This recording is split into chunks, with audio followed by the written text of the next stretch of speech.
Local 4 News starts now with a breaking news alert.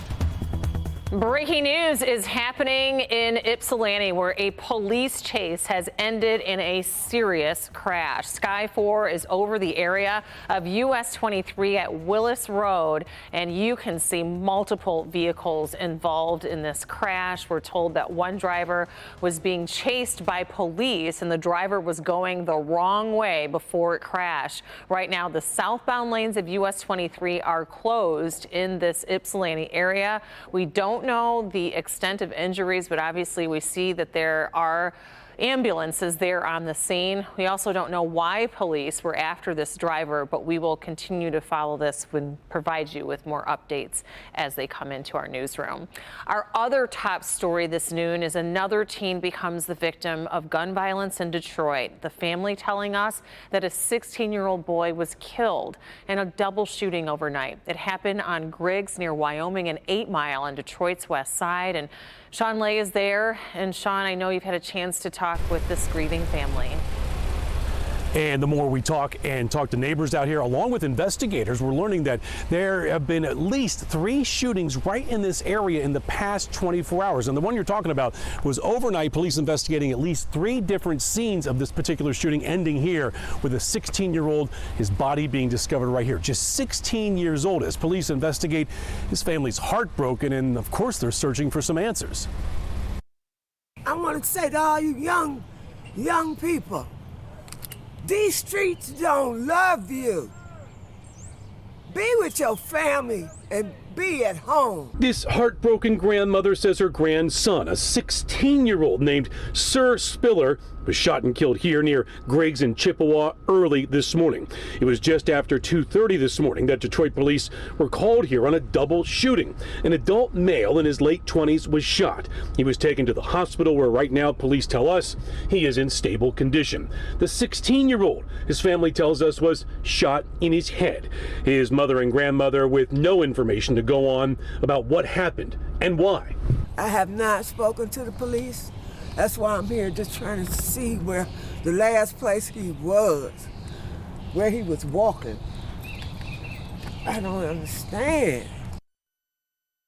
Hard, really rough feelings out here. And of course, it's a 16-year-old. Spoke to his mother, who's at home right now. She doesn't know why why her son was out here around 11 last night. Now, we know the police were here with an active scene at 2:30 on this morning, but we believe from neighbors that this actually unfolded around 11 o'clock. Also, we're digging into more about the 3 shootings in this area the past 24 hours. We're going to get an update from police on that this afternoon. We continue to gather video from this area as well that might help piece together what's going on. Back to you.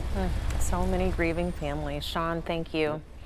A fire tears through a Southfield strip mall overnight. We brought you this as breaking news all morning long. It started in a closed down beauty supply store. It was not currently in business, but it was a part of the strip mall of connected businesses right on 10 Mile at Southfield Road. Fire crews were able to contain the fire to just that store, but other businesses may have significant smoke damage.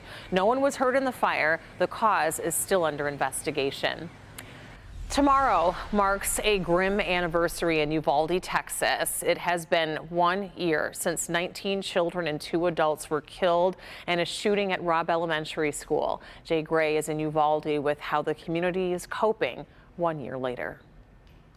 Well, tomorrow will mark a year since this town suffered such an overwhelming tragedy. 19 children, 2 school teachers killed at Robb Elementary here in Uvalde by an 18-year-old gunman armed with a semi-automatic rifle, bursting into that school and opening fire. In the year that's transpired, there's obviously still a lot of pain. In fact, you can see the crosses, the stuffed animals, the flowers here behind us. This all started as a makeshift memorial after the attack and has now grown into what is a permanent marker where a year later people still gather in this community to remember those lost. But there's also a growing frustration and anger here. So many of the families of the victims pushing for changes to gun laws in Texas, pushing for an end to the ongoing investigation after 12 months into what happened here, and hoping at some point, as city leaders have talked about, Robb Elementary, where the shooting took place, will be torn down. But none of that has happened. And so there is a lot of anger about things not moving forward here like so many had thought they would. One thing you hear from those family members, though, many who drove every week to the Texas legislature lobbying for changes to gun laws, is that they're not going to give up this fight, that they will continue hoping to make sure that their loved ones didn't die in vain. There are no real public remembrances scheduled for tomorrow, the day a year later after the attack. Family members of the victims, though, do plan to gather privately and spend some time with each other, the only ones who can really know the true pain of everything that was lost here. That's the latest from Uvalde. I'm Jay Gray. Now back to you. All right, Jay, thank you. Hard to believe it's been a year already. This morning, Detroit's branch of the NAACP talking about some big plans it has coming for the summer. This is a continuation of a commemoration, not just to honor a dream, but to help implement a plan to bring equity and opportunity to all of America's sons and daughters. It's a June Jubilee in celebration of freedom that will last for 4 days this summer. It's the 60th commemorative Freedom Walk, which dates back to Martin Luther King on Woodward Avenue. It takes place June 22nd, and then the 68th annual Fight for Freedom Fund Dinner will take place on June 25th. Happening right now, part of I-96 in the Wixom area is closed in Oakland County for emergency repairs. Sky 4 was over the eastbound lanes. They're closed from Wixom to I-275. It's emergency drain structure repairs going on today. The freeway is expected to reopen at 3 o'clock this afternoon, so hopefully they will stay on schedule with those repairs. We are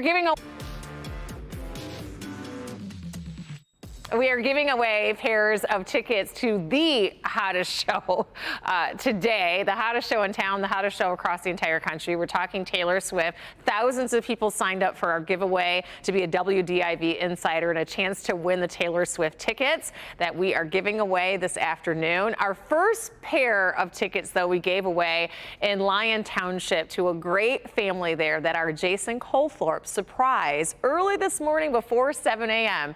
on their doorstep. We are in a subdivision here in Lyon Township, basically South Lyon. And we walked, so we're gonna walk. We're trying the element of surprise here. It's Taylor Swift. I hear a dog. Hey, you want Taylor Swift tickets? On Channel 4, where's Dawn? Are you Dawn? They're here. They're awake. It's amazing. Congratulations. Thank you so much. We were waiting for you this morning, but my daughter had to go to school. She'll be so thrilled. Thank you so much. We were hoping to make this a So throughout our 6 o'clock hour this morning, Jason was in the car. We tracked him all the way to that destination this morning, and we're doing the same thing this afternoon because we are just getting started. We have 2 more pairs of tickets to give away, and it's happening live once again on Local 4 News at 5 and at 6 this evening. So if you signed up for these tickets, look out for Jason Colthorpe to be in your neighborhood later today. Good luck. But there was definitely some suspense. I mean, he had to knock a couple times, and we thought, oh my goodness. Well, the lady said, because as he was driving, he's like, I'm on 96. We're like, oh, that's Livonia. And then he's like, now I'm on 8 Mile. And it was like, you could go anywhere. Novi, Northville, right. Plymouth. And so this lady was watching, and she thought that he wasn't coming towards her house, and sent her daughter to school because her daughter was anxious too. So, but she finally opened the door, and it was exciting. And it's going to be her very first concert for her daughter ever. Can you imagine? The biggest concert of our generation. I can't. You know, I mean, like setting the bar absolutely the highest that it can be. I mean, might as well not go from there. Right. Might as well not go to any more concerts after that, unless it's Taylor Swift again, right? Exactly. So your weather story for today: sunshine and warmer temperatures. This will end up turning into what we're calling a toasty Tuesday for May. Cooler temperatures, though, are on the horizon. Cold front pushes through tomorrow, and that ushers in cooler air tomorrow and Thursday. Our high temperatures going to be warmer tomorrow than Thursday, but we hit it early. So So really, tomorrow afternoon shapes up to be the coolest afternoon that we have in the forecast. Sunshine, though, returns, and we warm things back up for the holiday weekend. You can see the filtered sunshine out there. That's not cloud cover as much as it is upper level smoke that we're contending with. 71 degrees here in the city, and we're still going to hold on to those hazy conditions given that we are still dealing with a thick layer of smoke in the upper atmosphere coming from the Alberta wildfires. And so that's draping the northern plains into the upper Midwest and off into the New England states.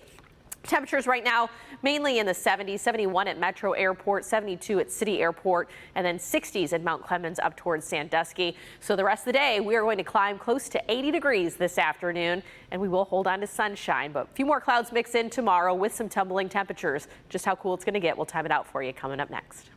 Okay, sounds good. Thank you, Ashley. A warning about social media from the Surgeon General. He says it creates a profound risk of mental health harm for kids, what the public health leader is recommending all parents should do about it.